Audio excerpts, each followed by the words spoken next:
ဒီနေ့ကတော့ချင်းဆက်ဆက်နဲ့တရတိငပြရဲ့ကျဲလေးချက်စားတယ်ပေါ့နော်ဒီမှာငပိရေမလိုပါဘူးငပိရေလွမ်းပြေတာပေါ့နော်ငပိရေကျိုးစရာလည်းမလိုဘူးအနံဆိုးတွေကိုကြောက်စရာလည်းမလိုတဲ့ငပြရေချက်ပါငပြရေချက်မယ်ဆိုရင်တော့တရတိကိုနှုတ်ဆင်းပြီးတော့တရတိစိတ်ကိုနှုတ်ဆင်းပြီးတော့ချက်မှာပါဒါကတော့အစားအဖြစ်ကပစုံရောက်ပဲထည့်တဲ့ငါးပဲထည့်တဲ့ရပါတယ်ကိုကတော့ဒီငါးလေးကိုပြုတ်ပြီးတော့အယိုးနှွင်ပြီးတော့ထည့်ထားပါတယ်ငါရှားပါတဲ့နိုင်ငံဖြစ်တဲ့အတွက်ငါကတော့ရေချိုငါမရှိဘူးပေါ့နော်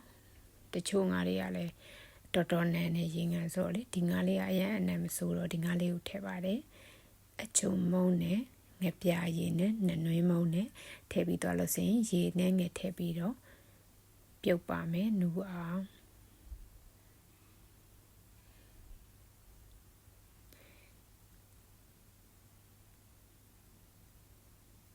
ဒီငါနူးသွားတဲ့ခါကျရင်အယိုးနှွင်ပါမယ်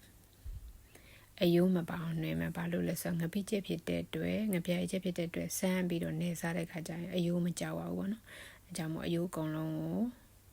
ရှင်းထုတ်ပါမယ်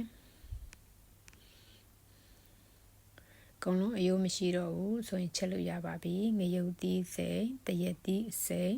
ကျက်သွန်အဖြူအနီနဲ့ငါကျက်သွန်အဖြူအနီစီတက်ပြီးတော့ငါးကိုထည့်ပါမယ်အယိုးနှွင်ထားတဲ့ငါးပါပြီးရင်တော့အယောင်တွေမုံနေနေထည့်တယ်အကုန်လုံးတော်တော်လေးလုံးသွားပြီဆိုရင်တော့တရက်သီးစိမ့်နဲ့ငရုတ်သီးစိမ့်ကိုထည့်ပါတယ်ဒီနေရာမှာငရုတ်သီးစိမ့်ကကိုအဆက်ကြံရင်ကြိုက်တဲ့လောက်ထည့်ချက်လို့ရပါတယ်ပြီးရင်ငပြားရည်ထည့်ပါတယ်ငပြားရည်ကလည်းကိုယ့်ရဲ့အစာနဲ့ချိန်ပြီးတော့ထည့်ရမှာပါပြီးရင်အချုံမော့ပြီးရင်တော့ရေထည့်ပါမယ်ရေကလည်းကိုကြိုက်တဲ့အပြည့်ကျဲပေါ်မူတည်ပြီးတော့ထည့်ရပါမယ်